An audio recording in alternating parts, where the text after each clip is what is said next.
Bom dia, paz de Jesus a todos. Irmãos, queria compartilhar com vocês aqui um pensamento que veio na minha mente ao ler um texto bíblico que tem muito a ver com o momento em que nós estamos vivendo no dia de hoje. Por exemplo, se fala de crise, de dificuldade, essa pandemia e a crise que pode acarretar essa questão da pandemia. Então eu queria compartilhar com você um texto bíblico. No livro escrito por Lucas, Atos dos Apóstolos, no capítulo 11, verso 27 ao 30, diz assim: Naqueles dias desceram profetas de Jerusalém para Antioquia. Levantando-se um deles, chamado Ágabo, anunciou pelo Espírito que haveria uma grande fome em todo o mundo, o qual aconteceu no reinado de Cláudio. Os discípulos determinaram mandar cada um conforme o que pudesse socorro aos irmãos que moravam na Judéia. Assim o fizeram, enviando aos presbíteros por mão de Barnabé e de Saulo. Irmãos, eu acho esse texto aqui muito pertinente para o momento que a gente está vivendo. Por exemplo, existe preocupação com a situação material, econômica, financeira, em que todo mundo, não é só o Brasil, não é só aqui em São Paulo, todo mundo pode vivenciar com essa pandemia que está acontecendo. Mas observe que isso não é novo, não há nada novo. Aliás, o livro de Eclesiastes fala lá diversas vezes, né? Que debaixo do céu não há nada novo.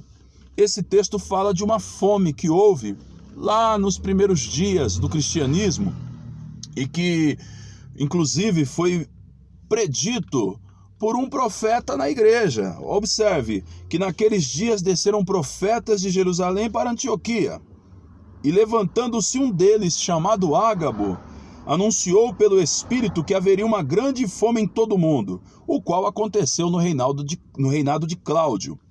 Irmãos, Deus, ele não há nada que venha a acontecer que Deus não nos prepare de maneira que a gente possa enfrentar isso, que a gente possa ter condições psicológicas e em todas as áreas da vida humana para enfrentar.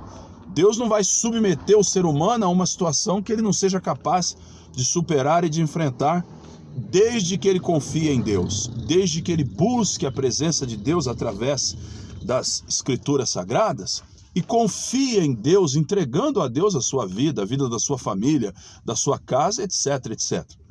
Então observe que os discípulos, ao se depararem com aquele quadro de crise mundial, uma fome mundial, o que eles fizeram? Os discípulos determinaram mandar, cada um, conforme o que pudesse, socorro aos irmãos que moravam na Judéia. Por quê? A Judéia foi um dos lugares que sofreu com pobreza logo no início do cristianismo. Você vai encontrar o apóstolo São Paulo, nas suas cartas, fazendo preparação entre as igrejas nas outras localidades para levantar ofertas. E no primeiro dia da semana, essas ofertas seriam ajuntadas e levadas por pessoas de confiança para que ele depois, ao viajar aos locais onde estavam os cristãos mais pobres, ele mais alguns irmãos de confiança pudessem então levar essas ofertas para suprir a necessidade daqueles que nada tinham. Então, como nos comportarmos em dias difíceis? Desesperados, acometidos de um pânico, de um medo? Não. Se nós cremos na existência de um Deus que criou todas as coisas, o nosso coração precisa descansar nele. A nossa mente precisa estar segura nele, né?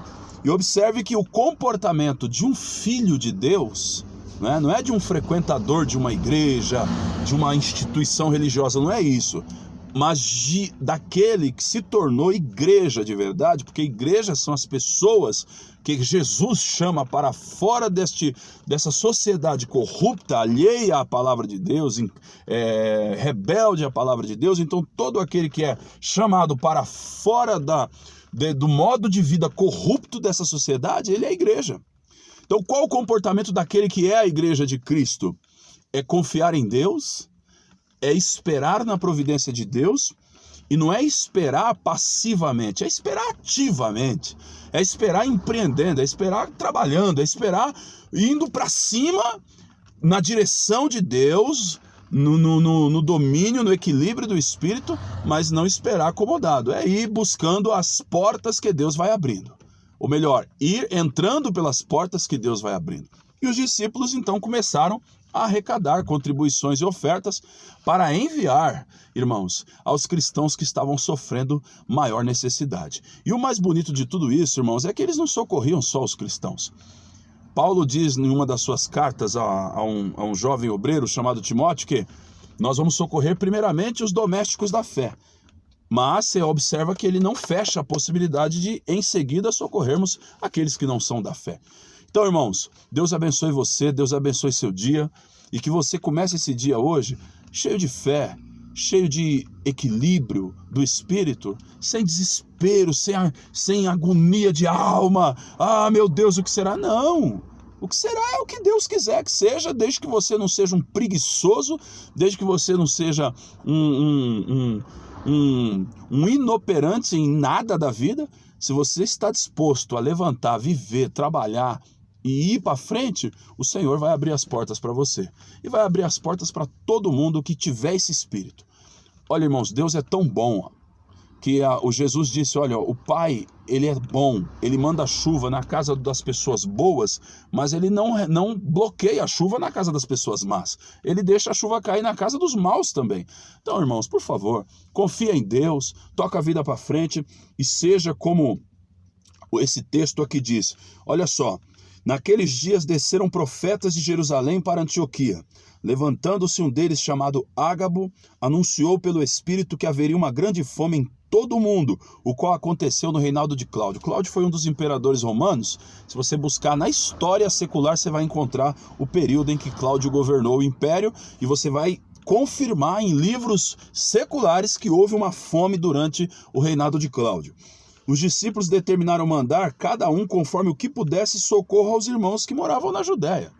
Então, irmão, essa teoria e essa teologia de que um cristão só vai ser próspero, chaveco, chaveco, balela, balela, teologia da prosperidade desvirtuada.